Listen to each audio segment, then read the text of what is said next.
पप्पू यादव जी कहीं किसी को गोली मार के या कहीं कुछ करके नहीं आ गए थे। जो हज़ारों की संख्या में फोर्स आकर के एसपी डीएसपी सारे लोग आकर के घर को सारे लोगों को घेर लेते हैं। नीरज कुमार जैसे प्रवक्ता का बस चले तो वह तो चाहेगा जो विपक्ष के लोगों को गोली मार दे खुद जा कर के। बीती रात से ही पटना में जो गहमा गहमी है पप्पू यादव, पूर्णिया सांसद पप्पू यादव की गिरफ्तारी के मामले को लेकर के जिस तरीके से गहमा गहमी रही और उनका स्वास्थ्य खराब हुआ, उसके बाद उन्हें जो है पीएमसीएच अस्पताल लाया गया और वहाँ उनकी जांच हो रही थी। उसके बाद उनको जो है व्यवहार न्यायालय मतलब पटना के सिविल कोर्ट लाया गया और पटना के सिविल कोर्ट में जो भी सुनवाई हुई उसके बाद जो चीज़ें निकल करके, जो बातें निकल करके, जो खबरें निकल करके बाहर आ रही हैं कि उनको एक तरीके से फौरी राहत मिली है। आज सैटरडे है, कल संडे और फिर से जो सोमवार के दिन फिर से सुनवाई होगी। हालांकि कहा जा रहा था कि जेल होगी कि बेल होगी, अभी तो न जेल हुई है न बेल हुई है। एक तरीके से मेडिकल कस्टडी आप कह सकते हैं, ऑफिशियल कस्टडी में पप्पू यादव चले गए हैं। यहाँ उनके समर्थक, पटना यूनिवर्सिटी के छात्र जो हैं, तमाम लोग जो उनके समर्थन में कल रात से ही डटे हुए थे, अभी व्यवहार न्यायालय से बाहर निकले हैं तो हम उन लोगों से बातचीत करने के लिए यहाँ ठहरे हैं। क्या अंदर से क्या सारी चीज़ें निकल कर के आई हैं, क्यों हो रहा है, कैसे हो रहा है, किस लिए हो रहा है? यह एक तरह से कह सकते हैं सारी चीज़ें सरकार के खिलाफ बोलने वाले लोगों के आवाज़ को दबाने की साजिश है। चाहे वह कोई हो, एक सांसद हो, एक विधायक हो या आम एक एक्टिविस्ट हो, छात्र हो, आज हर जगह हर तरफ लड़ने वाले लोगों का जो है आवाज़ को दबाया जा रहा है। बोलने सरकार के खिलाफ, सरकार की नाकामी को उजागर करने वाले लोगों को डराया जा रहा है, दबाया जा रहा है। ऐसी कोई बड़ी घटना नहीं घट गई। पप्पू यादव जी कहीं किसी को गोली मार के या कहीं कुछ करके नहीं आ गए थे। जो हज़ारों की संख्या में फोर्स आकर के एसपी डीएसपी सारे लोग आकर के घर को सारे लोगों को घेर लेते हैं। इस बिहार में एक नीट छात्रा की हत्या हो जाती है, प्रायोजित हत्या। उसमें कई तरह के आरोप निकल कर के आते हैं। एसआईटी जांच बैठती है, सीआईडी जांच बैठती है, सीबीआई को ट्रांसफ़र कर दिया जाता है और अभी तक एक भी अपराधी पकड़ में नहीं आता है। पूर्णिया में एक युवा व्यवसायी की हत्या हो जाती है, गोलियों से छलनी कर दिया जाता है। उस शोक में उसके पिता की मौत हो जाती है। उसमें कोई प्रशासन के हाथों कोई अपराधी नहीं पकड़ाता है। इसी पटना में कल की कई घटनाएं हैं, कई लोगों को गोली मार दी गई है।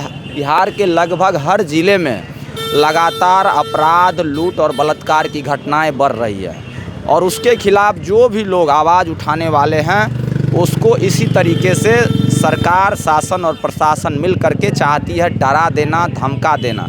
पप्पू यादव जी हो या और भी कई जो विपक्ष के लोग हैं, विपक्ष के आवाज़ को दबाना लोकतंत्र के लिए सही नहीं है। जैसे मगर गौतम, ये तो बहुत पुराना मामला है ना, 30-31 साल पुराना। हम लोगों को भी ये तो बहुत सारी चीज़ें 30 साल पुराना मामला है और आज तो कोर्ट आना ही था। कोर्ट में आज डेट था, वो उसी के लिए पटना आए ही थे।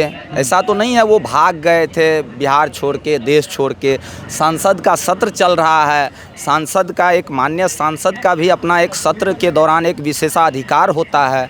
उसका भी तो कम से कम प्रशासन को ख्याल रखना चाहिए, उसके स्वास्थ्य का भी ख्याल रखा जाना चाहिए। लेकिन जिस तरीके से बिहार की सरकार कर रही है या केंद्र की सरकार, आज छात्रों पे लगातार हर जगह ज़बरदस्ती कई तरह की चीज़ें थोपी जा रही है। लेकिन जब भी, जहाँ भी हम लोग भी as a student leader, as a छात्र आवाज़ उठाते हैं तो हमें जेलों में भेज दिया जाता है, थानों में हमको बैठा लिया जाता है, केस कर दिया जाता है, कई तरीके से प्रभावित किया जाता है। कोर्ट के आदेश की क्या अवहेलना की सांसद पप्पू यादव ने? क्योंकि अभी आप इस कंटेक्स्ट में यदि आप जो सत्तारूढ़ दल के प्रवक्ता नीरज कुमार को भेज रहे हैं कि कुर्की जब्ती या लगातार समन उनको जारी हो रहा था लेकिन वो उपस्थिति नीरज कुमार जैसे प्रवक्ता का बस चले तो वह तो चाहेगा जो विपक्ष के लोगों को गोली मार दे खुद जा कर के।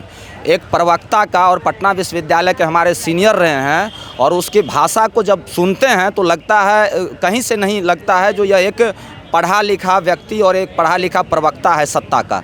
भाषाई गिरावट तो हर जगह गौतम आई है। क्या अभी उनके लिए बहुत सम्मान का इस्तेमाल नहीं कर रहे हैं? हमारे सीनियर हम सम्मान करते हैं, लेकिन भाषाई गिरावट अगर बड़े भाइयों के भाषा में गिरावट आएगी तो छोटे लोग मतलब क्या थोड़े सीखेंगे? छोटे गिर जाएं, क्या सीखेंगे? क्या सिखा रहे हैं इस पीढ़ी के लोगों को? आप सीनियर लीडर हैं, आपसे देख करके आपके विश्वविद्यालय के छात्र सीखते हैं और आप जिस तरीके से मर्यादाहीन भाषा का प्रयोग कीजिएगा तो हम लोग क्या सीखेंगे, हम लोग क्या करेंगे।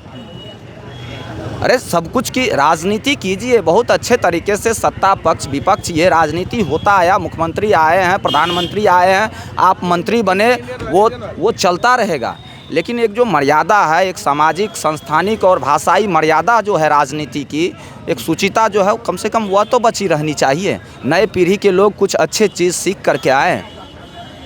क्या ही कहा जा सकता है इन लोगों को, जिस तरीके से एक दूसरे पे ये लोग इतना आज कोर्ट की ओर से आप लोग को राहत मिली है। नीरज भैया से हम यह मांग करना चाहेंगे, जो आपके समाज की वह बच्ची थी, आपने क्या किया।